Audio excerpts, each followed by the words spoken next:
continue with the CON process. No, Department of Health and Human Services, I think they have to survey the area to make sure we meet the criteria. But what would happen, to stress that, is that would be another billing process. We have Paula Coates, who does all of our billing right now, who then we would have to think about supporting the billing process. Right now, so we have to look at all of the contingencies and what would be there. Because we have such a waiting list, are we also applying through VA to see about veterans that might come into our nursing home? We're going to be doing that. I mean, our wait list is difficult, and I can't say that we can reserve 5 beds. What we're waiting for... Is that the requirement? That you have to reserve? There isn't a requirement. I know that in a past facility we had allowed for numbers of beds. But basically we're working with the VA to have them come up and survey us. But they do have some contingencies in their contract, the VA, right. I believe. Right. I've been speaking with, I think it's Commander Conway regarding, in fact, I saw him yesterday. I have a question, yes. The old nursing home, each wing, how many rooms are in each wing? How many rooms? Yes. We had roughly served 26 residents. So you divide that by 2 because they're all double rooms except for 1. So I think that there are roughly 13 rooms on each wing. 13? Well, no, in each corridor. So you had... I hear there are 12 rooms. Well...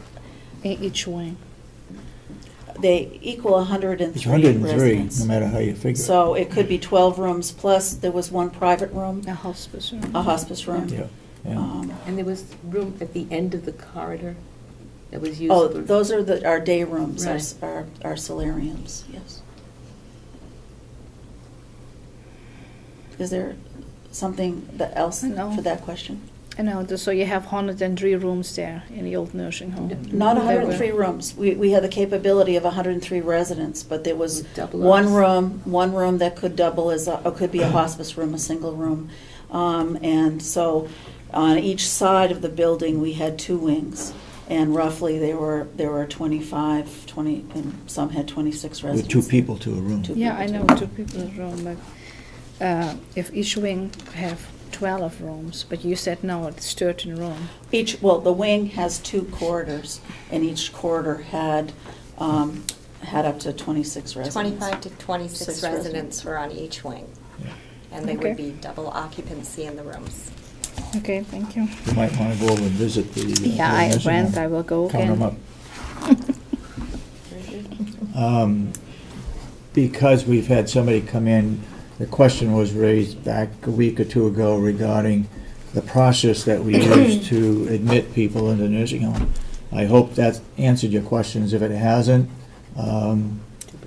what would be your question? Anybody got, yes, Mr. Brown? Excuse me. I have preference, Yeah. but I think without policy and without a county list, there is no benefit to the people of Carroll County of having a nursing home. I think there has to be a specific policy and a county list. Okay. Yes, Mr. Albee. Is there, the concern that I've heard is that there's some weighting of whether or not a person is on Medicaid, or has private insurance, is that perhaps Medicare, and does that weigh into your decision on this amount? It does not. We do not discriminate based on payer source. Thanks. Anybody else? No. Yeah, Just a clarification, that ability to not have somebody's ability to pay strikes me as something that's rather particular to county nursing home. I mean, when people talk about the value of the nursing home to Carroll County residents, there are certain nursing homes that they try to keep a percentage that is private pay and a percentage that is Medicaid because it underpays the system. And you're not, a county nursing home isn't as tied to that ratio because you're saying we sort of have a disproportionate number of people on Medicaid. I have to assume that that's disproportionate in relation to private nursing homes or nursing homes for profit. So one of the benefits of a county nursing home, right, is that more people in the county can get into them if they're on Medicaid as opposed to private pay. And that's one of the things that you fight when you come up to your bottom line, is because you don't take that into consideration. Because you consider yourselves a public facility, and if you want to call it a county facility, that's one of the reasons that you run into arrears, is that if you were in here strictly for profit, you'd probably be showing a profit by now. That's right. This morning we have 70 Medicaid and 7 ending Medicaid. Right. In the USA newspaper here within the past week, there was an article in there about nursing homes and how poorly they're being run. And I'll bring that article in for you to look at. This is all over the country.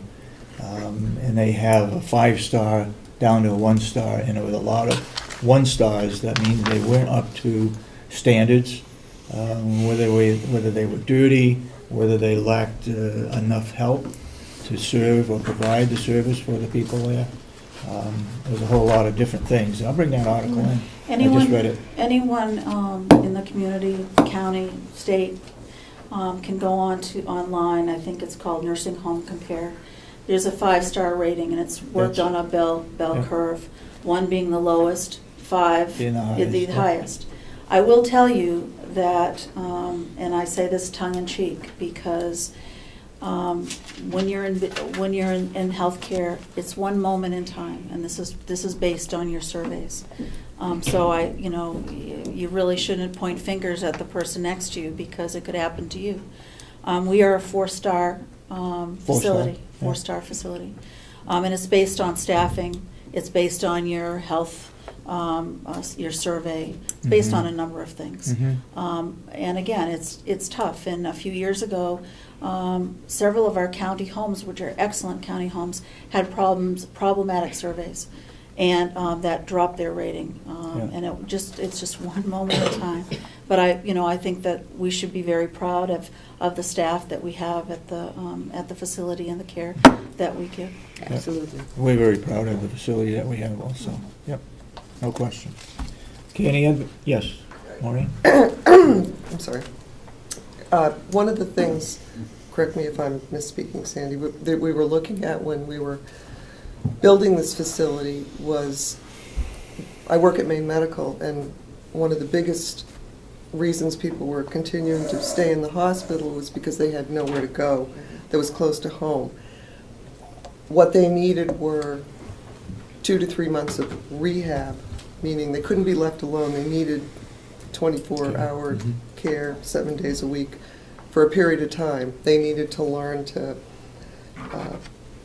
cook their meals, get in and out of bed, take a shower, negotiate the stairs, all those kind of functions that would enable you to be independent in your home situation again. And that was one of the things that we were looking at as far as the bed count goes. Because it's not all private rooms, correct? Isn't there a section? There are several that have a common foyer, but for all intents and purposes, it is a private room. Right, but you could, anyways, that was part of it. And that was part of the reason that the physical therapy and the occupational part was set up that way, because there is a huge need for that. And that was one of the things going down the road, because of all the things you have to go through to certify yourself for that they were looking at when this facility was built, was to accommodate those people. Planning into the future, one of our neighborhoods or households is set up to have more rehab than the rest of them, as far as in that activity area that they could have actual treatment area. But there is a transition point, and if you listen to Centers for Medicare and Medicaid speak, they're really looking, and the government, moving residents out of facilities into the home. So therefore, as that occurs, we will have space to increase our skill level, and we're hoping to work up to 12. But again, when we moved our facility, we've been at 103 for over a year and a half. Right. So there is some transition, and, you know, we do have a commitment to each and every resident that we have now, but at some point, yes, we'd like to see more movement there. But that was one of the, that's what I'm saying, one of Yeah. the things to address the Carroll County resident Right. issue is, there are a lot of Carroll County residents, I'm sad to say, sitting in Maine Medical because they have nowhere to go. They can't go home, there's no facility that'll take them, for whether it's pay or condition or whatever the issue is. But that, it's just such a great need in our community for that kind of service. I'll also say, and I was talking to some other administrators the other day on the phone, and basically we all agree that a resident does so much better when they are close there with their family. It doesn't do us any good, or the resident any good, to be accepting residents from across the country or out of state, because you want to make sure that they have that nucleus that will give them that support so that they can heal and do the best they can. From experience, my mother-in-law is living with us now, been with us almost a year. One of the problems, and I agree, we need to keep as many people at home as we can and not put them in a nursing home. But what they lack at home is they don't have that interaction with people of their own age. Where in a nursing home, there's activities that are going on, there's events, there's things that keep people moving around. And we don't have that. And the only way we could do that is to bring them to some kind of a center, maybe like the Gibson Center, or some other day-type events where they can interact. I know when my mother was in a nursing home, I went one day and they were kicking the ball back and forth. Some type of activity where I know my mother-in-law sits there, she does her puzzles, she does her picture puzzles, she does knitting and so forth, and can take care of herself. But other than that, she has my wife and I to talk with her, and we prepare the meals and so forth. But there's no, you have to make a special effort to get her out, and Linda does take her to the post office, or maybe to shopping, but outside of that, there's no communications with people of her age that is missed, where in the nursing home they do get that, and I think that's a big benefit. But that said, that's a personal problem. Kathy Gary is going to be working on an enterprise fund. That came up at the delegation meeting regarding when you have an enterprise fund, that means there's outside money that comes into that particular agency. And we need to figure out better as to what that's all about, how that money goes back into reducing the budget, whether it goes into the total budget reduction, whether it goes in just reduction of the enterprise fund. We just need to take a closer look at that, because it is a separate item versus the rest of the county complex. Well, with the exception of the water district is also an enterprise fund, because people are paying their bills and it's not coming out of taxpayers' dollars. So the way I understood it earlier in the week is that we projected a budget. Yep.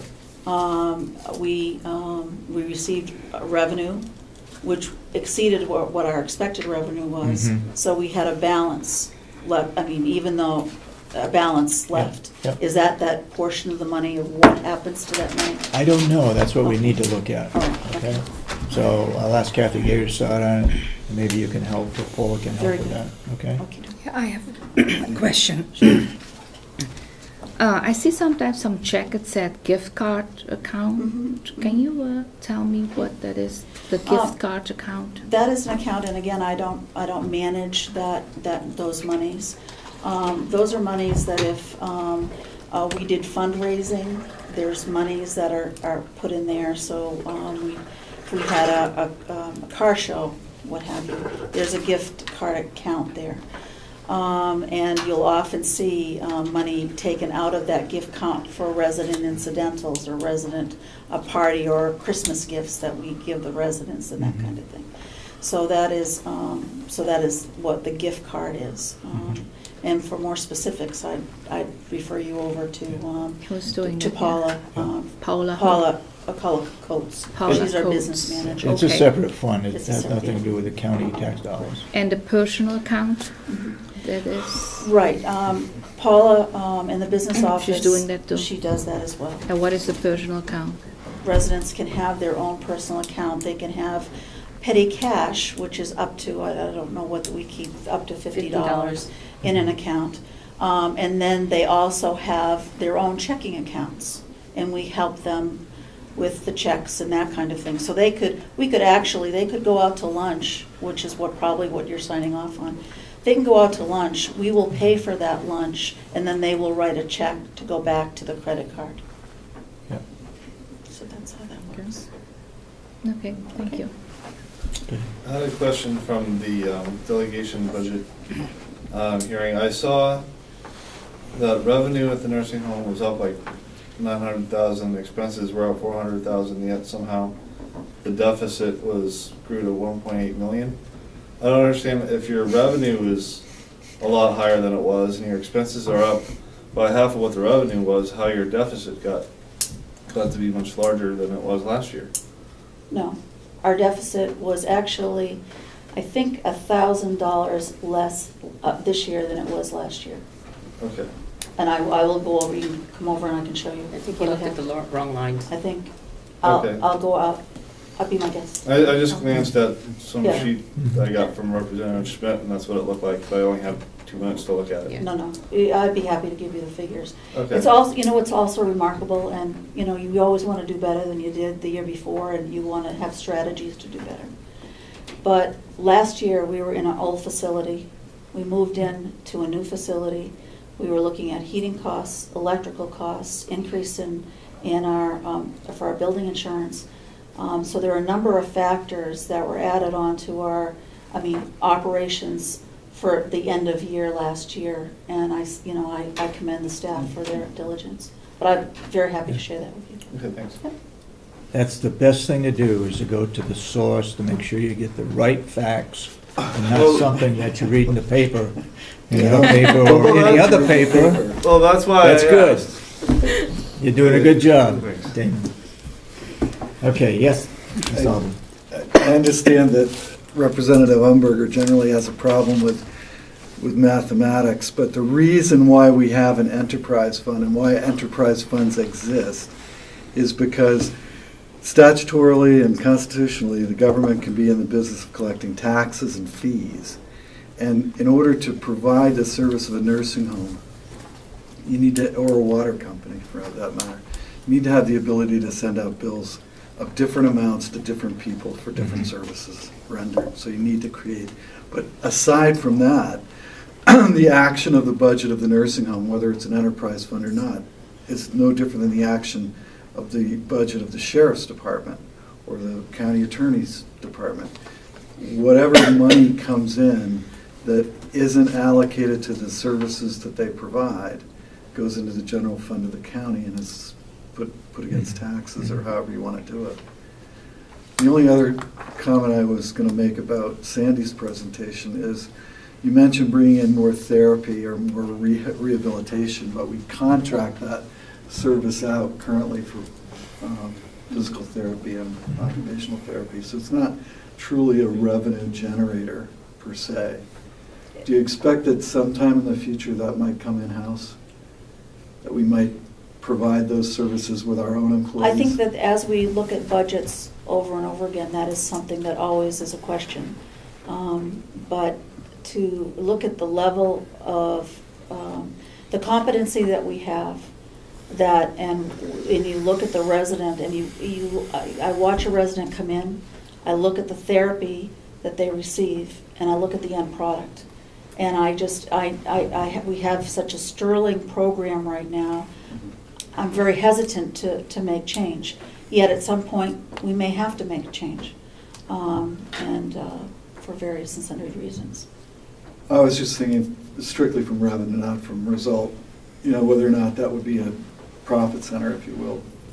It certainly can be, could be at some point Well, down the road. it is a revenue generator now. About roughly, I think, 400,000. Yeah. We bring in more than what we pay out for that service. Right. So we are generating Yeah, it's holding its own. some revenue. Okay, anybody else? Okay, if not, thank you very much. Mr. Brown? Yes, to my understanding that residents don't have control of their own money? Residents do have control of their own money. If No, it was just stated that No. they can go out to lunch and the nursing home will pay the bill and then the residents will pay the nursing home back. Mr. Brown, may I answer that question? I have some residents who are not able to necessarily balance a checkbook anymore or manage their own funds. So families will put money in their accounts with the expectation that we will pay for it, and then there's a whole accounting system, and they will be reimbursed. We get reimbursed from the residents' own money for going out to lunch. Are there receipts provided to the family Yes, there are. on each and every charge? Each and everything, there is a receipt, there's a whole accounting. There are quarterly statements, and the families can come in at any point in time and ask to review their loved one's account. Okay, thank you very much. Some of the items that we're looking into is the laws that pertain to who can be salary, No. who can be on an hourly wage. There are apparently some restrictions that you have to follow. So we're looking into that to make sure that a report, and Commissioner Kenny is looking into that. Regarding the enterprise fund, I just mentioned Kathy Geary and Sandy will look at that. The question came up at the delegation meeting regarding water meters on each of our buildings. I don't feel it necessary, but apparently somebody does. So Will is looking into the individual costs to hook up a water meter into each building. We know what's coming into this facility, we know what's leaving the facility, so we know what water that we're using within the facility. We can break it out by building if we have to, and it looks like that's what they're looking for. There's a cost involved in that. And the statement was made that, well, you can cut down the size of the pipe to put a smaller meter on it, but when you do that, you also cut down the size of the water that's flowing into the building. Mounted. So, I mean, we're looking into it. We'll be also talking with EGA regarding the electric and the heating cost of the new facility to see if we're in line with what they thought, if we're out of line or whatever. Another area that we're looking at is the revenue line for the software that's coming into the county attorney's area. He got this grant that's paying for the software to go into the computers. It's a grant. It's a grant that it hasn't come in here. We're not sending checks out to pay for it. It's being paid somewhere else, so we're looking into that situation and make sure we get that squared away. Okay, I guess I'd open it up unless you've got something. I have a question. Yeah. I have a question about the bidding process, the opening when the bids are coming in. Yep. What is the procedure? Procedure is when we Yeah. send it out for bids. When it's coming in, is the question. It comes in here, Yeah. and there's normally a time limit. Like for this one here, I believe it was 11 o'clock. We got bids in for publishing our annual report, and we've gotten 2 bids in so far, but it's not until 11 o'clock that we can actually talk about the bids. My and so that's question the is, process. who opened it? Because every time... I did, I just opened it this Oh, morning, okay. right Every here. time if I come, if we are here at a meeting, all the bids are already opened. So I wonder if the bids are coming in, what is the procedure? Who's opening all those bids?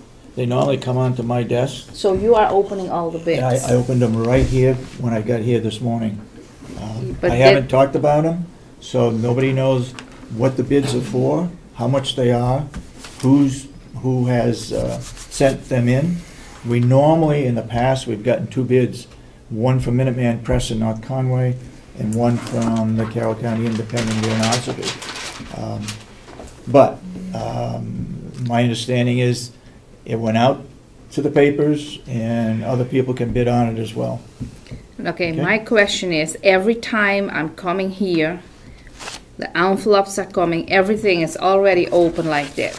I get everything open. So if the bids are coming in, who is opening the bids? The I employees said, are I opening am the bids? opening the bids. So you are opening all the bids and look first in it, then come upstairs and then hand No, it no, to no, no, us? I opened these up this morning, right here, before we just got started.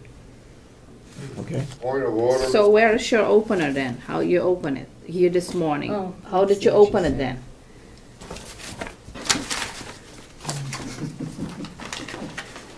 So you opened two bids here, Like that. because we went at the same time. This is not a bid. This is a bid. So what happened with those two what came in? Because I got it here when it was the other day here, they already opened. Is that a procedure? The deadline had passed on those. I gave those to you because you were going to follow up Yeah, on the one from Rochester yeah. to get references, to see if it's apple to apples, that they were comparing it. That's why I gave it to you. Those were opened on a particular time at the deadline. Okay? And where were they opened? They were opened right here. I turned them over. I gave them to you to You look at opened them those. here? Yeah. Yeah. Okay, anybody else public input? Well, I remember when I was in the office, I get those and they were already open. I just want to know if there is a procedure, if the people bid, if they come in. I think the best thing that we bring them upstairs and nobody open it and then we open it here. Yes, Mr. Because Brown? this is not Bids happening. is supposed to be opened in public session. Because every time I get, if bids coming in, it's downstairs in the office, I get an open envelope, or here I get all open envelopes. So I don't know who's opened the bids. I just The What are other you saying doing? states it's supposed to be open in public session. Excuse me. Okay. Out of order. Okay, any other? Yes, Ed? Ed Comeau, GovernmentOversite.com. Has there been any progress made on a clear and concise procedure for doing the bid so the public can very easily just check the progress of it? We follow the RSAs for the county commissioners as far as bids. So there has been no progress of having your own internal clear and We have to concise- follow the law by the RSA. You can do that. We can't modify it. Okay? If there's no further comment, then we're gonna go into non-public. Wait, we have to finish the minutes, You got the and I minutes? have, Yeah. I have something to say. Yeah, okay, go ahead. Go No, ahead. do the minutes Do first, the please. Oh, okay. The minutes of February 8, 2012. If you look at page 1, it said public input, it said only commissioners. So there was been talk, we're going to take public input out. But what I'm seeing here, the commissioners, we answering questions, what was asked in public input. So why are we putting in our answers and the questions from the public is not in? I don't know, you know, I'm not sure Because what you're saying. I know what she's saying. The public has questions. Yeah. So she took all the questions out. Yeah. But the commissioners answer those questions. So the question is gone, but we have I would respond to the question. I think Kathleen Maloney asked a question. Mhm. You answer to her question, but Yeah. there is no question because public input, they take the names and everything out. So why are we doing it this way? If there's no public input, we answer the question, then you shouldn't even put the answer in then. Or you put the questions in. Okay, we can eliminate that too. Oh, And I see the same, if you go to page 7, I answered a question, Commissioner Kenny, there is a website, you can go on, review and see what is there. And I believe that Mr. Brown asked a question. Now, you just read, suddenly, I said something that is an answer. We were That's right, talking, but yeah, it's- but you see, if you're doing it this way, suddenly, you have our answers in, and it doesn't make sense, because the question is not there from the public. So if you don't put Well- public input, don't put our answers in then. Well, you know, I need to take my direction from all of you, and it seems to change. It's very difficult. It's all right, Sandy. If Commissioner Kenny doesn't want the questions in there, we don't have to put the answers in there either. We can make it really simple We don't and have just, any minutes. and just pass the motion as long as we have a motion to be made, the subject, and a second, and a vote on it. That's all we have to have in the minutes, plus the attendance. So if we don't want to put the answers in there,